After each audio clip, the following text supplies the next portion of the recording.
विषम समय चल रहा है।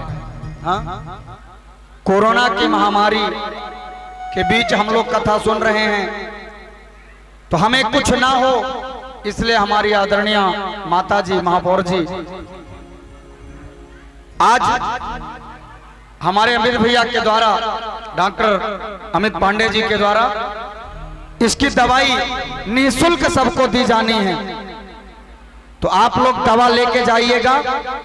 और ये दवा तो है ही, लेकिन आज ये प्रसाद के रूप में है। तो प्रसाद पाने के बाद तो कभी कुछ हो ही नहीं सकता।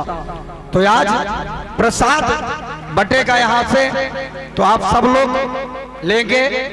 और इस प्रसाद, ये जो दवा है, इसको पाने के बाद 3 महीने के लिए जो हमारी इम्यूनिटी होती है ना, वो इतनी स्ट्रांग हो जाती है। पहली बात तो कन्हैया की कथा, और कथा का प्रसाद, कथा के रूप का प्रसाद जो आप पाए ना, तो मैंने एक दिन कहा था ना, कोरोना को कान्हा मारता है। तो ये कान्हा का प्रसाद जब आप लोग यहां से लेके जाएंगे तो सब कोरोना भाग जाएगा। बोलो कृष्ण कन्हैया लाल की। अब मेरा निवेदन, सब लोग बैठ जाएं, सबको बैठा दीजिए। अब जल्दी बैठ जाइए, आगे की कथा हो। उसके बाद आप लोगों को, अभी जितने लोग ये चावल लेके गए हैं ना, वो सिर्फ चावल लेके गए, प्रसाद नहीं मिला। प्रसाद हम बताएंगे वो कब बनेगा। निवेदन अब बैठाना, अब सबको बैठा दीजिए, आना बंद करिए इधर का, वहीं से रोकिए। बोले कृष्ण कन्हैया लाल की। सुदामा जी का सुंदर स्वागत किया गया। सुदामा जी से श्री कृष्ण ने पूछा, मित्र इतने दिनों तक कहां रहे, कैसे रहे, कहां थे तुम, आए क्यों नहीं? मित्र कैसे आता मैं तेरे पास, तेरा ये सब वैभव, मैं गरीब ब्राह्मण, मैं कैसे आऊं तेरे पास? भगवान कहते हैं कि पत्रम पुष्पम फलम तोयम यो में भक्त्या प्रयच्छति। भगवान कहते हैं तुम्हारे पास जो कुछ भी है, पत्र, पुष्प, फल, जल, जो मिले वो लेके आ जाओ, पर आ जाओ। और लेकिन जैसे भी आओ, भक्त्या प्रयच्छति, भक्ति के साथ अर्पण करो। तुम्हारे पास जो भी है वो भाव के साथ समर्पित करो। अब भैया सबको थोड़ा बैठा दीजिए, तो आगे की लीला चालू हो, जिससे पीछे तक लोग देख पाए। बात अभी टाइम है, मैं बताऊंगा कब। तो सब पत्नियां जाती हैं। भगवान ने, सुदामा जी ने पूछा कि मित्र ये सब कौन हैं, ये सब कौन हैं? तो कहा कि अपनी पत्नी है। अच्छा, श्री कृष्ण ने कहा कि सबको आशीर्वाद दो। सुदामा जी ने कहा, लाला अभी तो 500 हुई, मैं तो 500 बार हाथ उठाते उठाते मेरे हाथन पे दर्द है गए। हाँ, मैं तो 4-5 बार किया तो मेरा दर्द होने लगा। सुदामा जी कहते हैं मैं तो 500 को आशीर्वाद दिया, मेरे हाथन पे दर्द है गयो। अगर तेरे 16,108 पत्नी को आशीर्वाद दूंगो तो मेरे हाथ पे, हाँ, मेरा हाथ तो मेरो रहेगो ही ना, फिर क्या करें? भगवान ने से आज सुदामा जी ने कहा कि मित्र एक काम कर, हम तेरी पत्नियों को तो आशीर्वाद दे ही रहे हैं अखंड चिर सौभाग्यवती का। एक काम कर, सबके बदले तू ही मेरे चरणों में गिर जा, और मैं तेरे चरणों में तू मेरे चरणों में गिर जा, मैं तुझे आशीर्वाद दे देता हूं। सुदामा जी श्री कृष्ण को कहते हैं कि तुम मेरे चरणों में गिर जाओ, मैं तुमको आशीर्वाद दे देता हूं। ये भारत के ब्राह्मण का सामर्थ्य है कि वो भगवान को आशीर्वाद दे सकता है, भगवान को आशीर्वाद देता है। सुदामा जी चरणों में गिरे, सुदामा जी के चरणों में द्वारिकाधीश गिरे। अब क्यों गिरे? अभी जो आशीर्वाद पत्नियों को दिया जा रहा था, वो क्या दिया जा रहा था? अखंड चिर सौभाग्यवती भव। उदाहरण से यूं समझो कि पत्नी स्नान ध्यान करके पति के चरणों में प्रणाम करे और पति कहे अखंड सौभाग्यवती भव। आशीर्वाद किसको लगेगा? पत्नी को कि पति को? पति को लगेगा ना। जब जब आप बने रहेंगे तब तो सौभाग्यवती हैं। तो भगवान कहते हैं जब मैं तुम्हारी पत्नियों को आशीर्वाद दे ही रहा हूं तो सबके बदले तुम ही आ जाओ, तुम्ही को आशीर्वाद दे दो। सुदामा जी के चरणों में द्वारिकाधीश गए और चरणों में गिर गए। भैया चाचा जी अभी इसको छोड़ दीजिए थोड़ी देर, इसको छोड़ दीजिए थोड़ी देर सब।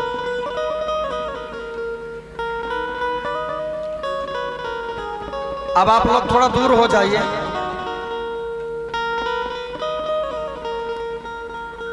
क्या कहा?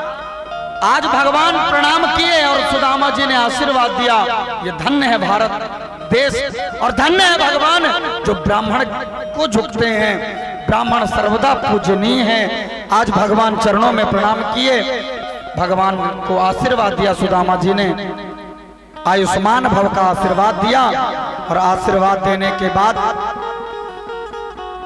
अंतःपुर तक ले जाया गया। श्री मित्र को अंदर लेके गए भगवान और अंदर ले जाकर के आराम करवाने लगे। देखिए एक बात बताऊं, मैं कितना भी कह दूं माताओं को कि अभी प्रसाद नहीं है, लेकिन आप लोग मानेंगे नहीं। हाँ? मतलब करेंगे अपने मन का ही, चाहे जो कह लो। सुदामा जी चावल रख दो अभी आप। अभी भगवान को चावल मिला नहीं और प्रसाद बट गया। ये बुद्धि किसने दिया भाई?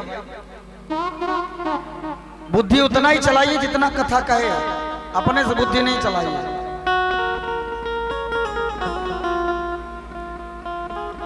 तो निवेदन करूं कि श्री द्वारिकाधीश आज सुदामा जी के चरणों को दबाने लगे। और सुदामा जी जब चरणों को दबाते हैं ना, चरण दबाते हैं और आपस में मित्र हैं, बात करते हैं। क्या बात करते हैं मित्र? क्या है, शादी वादी की है कि नहीं? हाँ, शादी वादी हुई?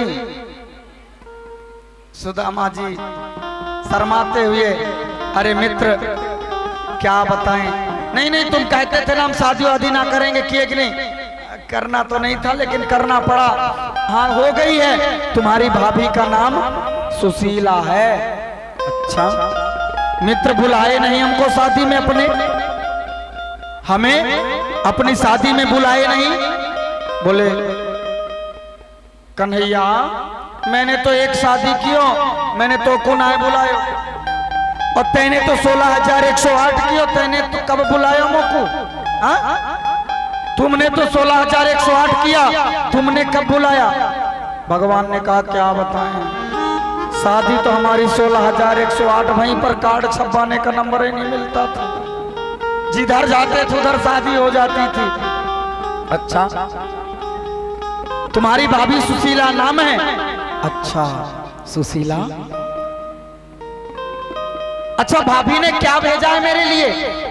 अब जब याद पूछ लिया कि भाभी ने क्या भेजा है, अब सुदामा जी की जो चावल की पोटली है वो चावल की पोटली सुदामा जी छिपाने लगे, अपनी चावल की पोटली छिपाने लगे। कैसे दिखाऊंगा ये? मित्र बताओ ना क्या भेजा है? बार बार पूछते हैं। सुदामा जी श्री कृष्ण को बातों में फंसाते हैं। दूसरी तरफ मित्र तुमको याद है हम लोग बचपन में खेलते थे, खेलते खेलते मैं हार जाता था तब कितना परिहास करते थे हम लोग। भगवान ने कहा वो सब तो मालूम है, तुम ये बताओ कि भाभी ने भेजा क्या? तुम ये बताओ कि भाभी जी ने भेजा क्या है? अच्छा, सुदामा जी ने कहा अच्छा फंस गए आज। सुदामा जी ने फिर से बात को पलटा, बोले मित्र वो बात याद है तुमको?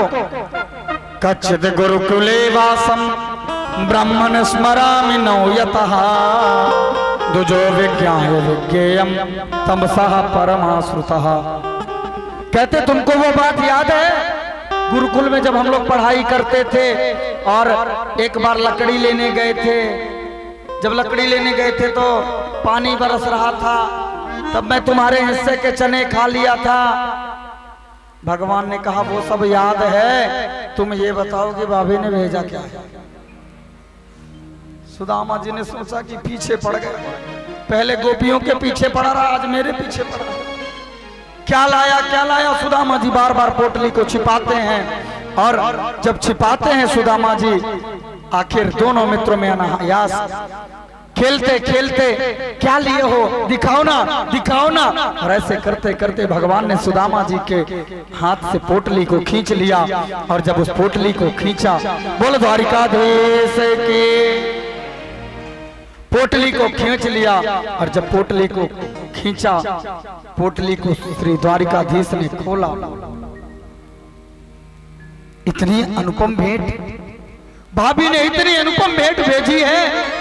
मित्र तुम छिपा रहे थे, आंखों से आंसू गिरने लगे, भगवान के आंखों से आंसू की धार निकलने लगी। मित्र इसे छिपा रहे थे, इस प्रेम को छिपा रहे थे, इतनी अनुपम भेंट भेजा भाभी ने और आप उसे छिपा रहे थे मुझसे।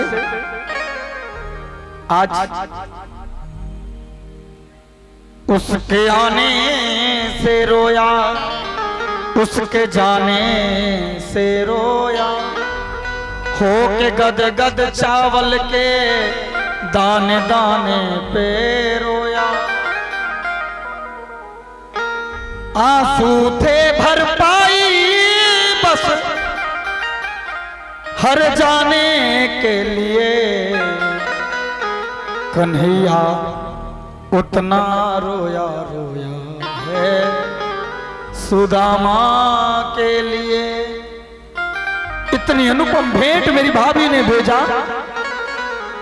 आज उस चावल के दानों को देख करके आंखों में आंसू। संदेशा कुछ भेजा है क्या भाभी ने? हाँ कन्हैया क्या संदेशा है? एक मास दुई पाख में दो एकादशी होए, तेरे कृपा से सांवरिया मेरे घर नित्य एकादशी होए। भगवान ने मन में आशीर्वाद दे दिया कि कर एक मास दो पाख में दो एकादशी होए, तो आज के बाद से मेरे प्यारे तेरे घर नित्य द्वादशी होए। आज के बाद से तुम्हारे घर में रोज द्वादशी होगी। ये दुनिया वाले जब देते हैं ना तो 10 रुपया देते हैं तो दिखा के देते हैं, और मेरा गोविंद जब देता है तो दिखा के नहीं देता। मेरा कन्हैया जब देता है दिखाता नहीं है। आज गोविंद जाते हैं और क्या कहते हैं? नित्य। इतनी अनुपम भेंट। चावल का एक चिवड़ा उठाया, एक चिवड़ा चावल उठाया और उठा करके आज अपने मुख में रखा और मन में आशीर्वाद दे दिया कि मेरा मित्र मुझसे इसलिए नहीं मिल रहा था कि मेरे पास द्वारिका का महल है। द्वारिका होने के कारण आज से द्वारिका द्वारिका नहीं रही। सुदामा आज से सिर्फ तेरी है ये। आज से यदि तेरा मित्र द्वारिका का राजा है तो द्वारिका का राजा तू भी है। और मन से संकल्प लेकर के विश्वकर्मा जी को आदेश दिया, जाओ बना दो। दिया, बताया नहीं, दे दिया। दूसरा चिवड़ा उठाया और कहा त्रैलोक्य का जो वैभव है, दूसरा चिवड़ा मुख में रखा और रख करके कहते हैं कि जगत का जितना ऐश्वर्य है वो मेरे मित्र को मिलना चाहिए, मित्र मित्र में अंतर ना होना चाहिए। और इतना कहते हुए तीसरी मुट्ठी उठाई, और जैसे तीसरी मुट्ठी उठाया ना, रुक्मणी जी ने हाथ पकड़ लिया, ठहरो महाराज। तीसरी मुट्ठी में जानते हैं क्या देने वाले थे? हा? तीसरी मुट्ठी में रुक्मणी जी को ही दिए दे रहे थे। बोले लेकिन सुदामा जी इसको भी, क्योंकि लक्ष्मी है ना रुक्मणी, तो लक्ष्मी के कारण आप हमारे पास नहीं आ रहे थे ना, धन के कारण कि मैं बड़ा हूं, चल आज से ले जा, आज से मैं सुदामा तू द्वारिकाधीश हो जा। ये मेरा मित्र।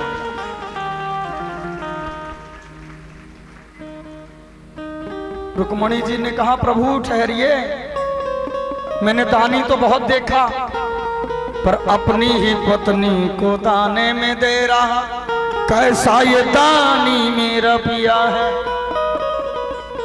हाँ प्रभु मुझको दे दो।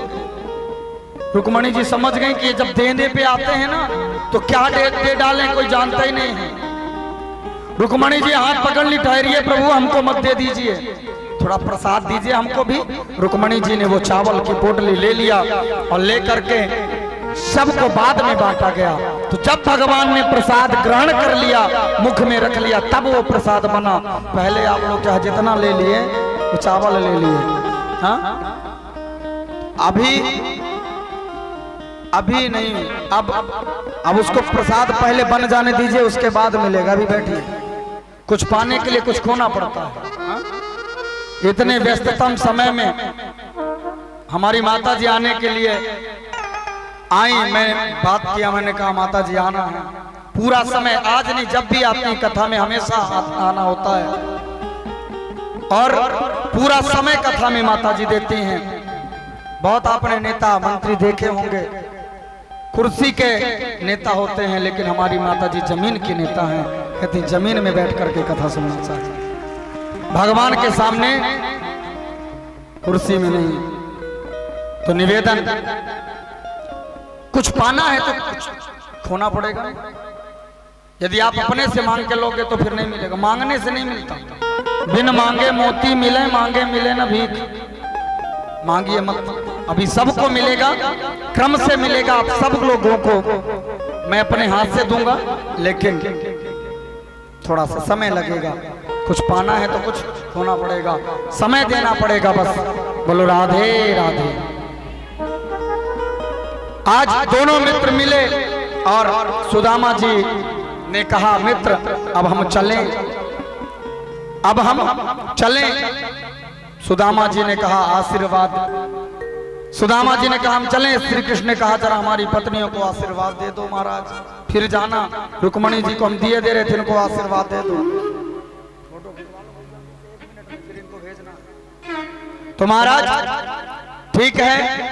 सुदामा जी ने जब कहा तो श्री कृष्ण ने कहा 2-4 दिन रुकते मित्र। बोले ना लाला, तेरे यहाँ रहता हूँ ना, बहुत लोग मिलने वाले आ जाते हैं ना, तो पूजा भजन नहीं हो पाता, सेवा नहीं कर पाता मैं, इसलिए मित्र जाने दो, अपने घर में रहेंगे, माला जपेंगे, यहाँ पर लोग मिलने वाले बहुत हो जाते हैं। अच्छा, और कोरोना का टाइम भी है, सोशल डिस्टेंसिंग मेंटेन करके चलना चाहिए। हाँ हम लोग तो नहीं कर पाते, खूब नाचते हैं पूरी कथा में, लेकिन रखना चाहिए, गाइडलाइन का पालन करना चाहिए। पर यह बात तो पक्की मैं लिख के देता हूं कि जो इस कथा में आज बैठे उनको कोरोना नहीं हो सकता। क्यों? क्योंकि जहां पर कृपा बरसती है वहां से कोरोना बह जाता है। जहां पर कृपा बरसे वहां कोरोना कैसे आएगा? हाँ? 2 जगह कोरोना नहीं जाता, भीड़ में जहां कोरोना नहीं जाता। माता जी सही कह रहा हूं। देखो अभी चुनाव चालू है ना, वहां कहां, कलकत्ता में, बंगाल में, कोरोना नहीं जाता ना उधर। इधर भी तो कथा चल रही है, इधर कैसे आएगा? इधर कैसे आएगा? वो भी तो देखेगा, इतनी भीड़ में हम नहीं जाएंगे भाई। क्यों नहीं जाएंगे? इसलिए नहीं कि भीड़, इसलिए कि यहाँ कन्हैया बैठा है, कन्हैया बैठा है, मार के लात भगा देगा, इसलिए यहाँ नहीं आएगा। जहां पर कन्हैया होता है वहां से सारे कष्ट दूर हो जाते हैं। ये मेरे कन्हैया की कृपा है। तो बड़े भाव के साथ जोर से राधे, थोड़ा और जोर से बोल दो। क्या बात है। आज दोनों मित्र जाने के लिए तैयार होते हैं, सुदामा जी को रोकते हैं श्री कृष्ण, पर नहीं रुकना मित्र, जाएंगे। तुम्हारी भाभी जी अकेली घर में है ना, अकेले परेशान हो रही होंगी, तो जाना चाहिए। ठीक है मित्र। जब जाने लगे, सुदामा जी से गले से आज लगे हैं दोनों मित्र, और गले से लग करके दोनों मित्र आज विदाई हो रही है। क्या कहते हैं कि जाए रहे हो मित्र सुदामा याद बनाए रखना, याद बनाए रखना, जाए रहे हो मित्र सुधा, याद बनाए रखना, याद बनाए जाए रहे हो मित्र सुधा, याद बनाए रखना, याद बनाए रखना। हम जीवात्मा तुम परमात्मा, हम जीवात्मा तुम परमात्मा। सुदामा जी कुछ लेके नहीं गए थे, जाते समय भगवान ने कुछ नहीं दिया था।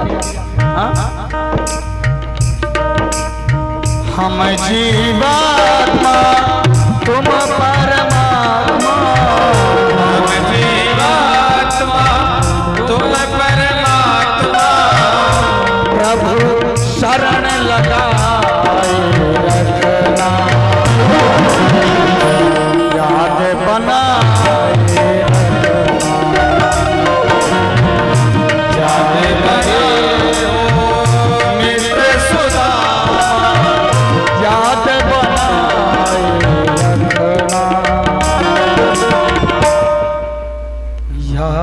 बनाए। सुदामा जी गए, आदरणीय सुखदेव जी सुंदर कथा श्रवण करवाए। सुदामा जी जब घर जाते हैं, घर पहुंचते हैं तो देखते हैं कि यहाँ तो हमारी टूटी कुटिया थी, यहाँ पे हती मेरी टूटी झोपड़िया, कहीं नहीं आए के द्वारिका धाम बसायो। किसने द्वारिका बना दिया यहाँ? आज सुशीला जी मिली, सुशीला जी ने सुंदर प्रार्थना किया, पूजन किया। 5 मिनट आप लोग बैठ जाइए माताओं, 5 मिनट बैठिए, इसके बाद आप आइएगा, ठीक है? 5 मिनट बैठिए। मैं भी सोचता हूँ जल्दी जल्दी अब किया जाए, जाना है ना आप लोगों को। भाई हम लोग भी तो अब दक्षिणा जितनी बात थी उतनी कथा हमने कर ली, उतनी कथा हो गई। भाई 3 घंटे की दक्षिणा लिए हैं, 6 घंटे बोल रहे हैं डेली।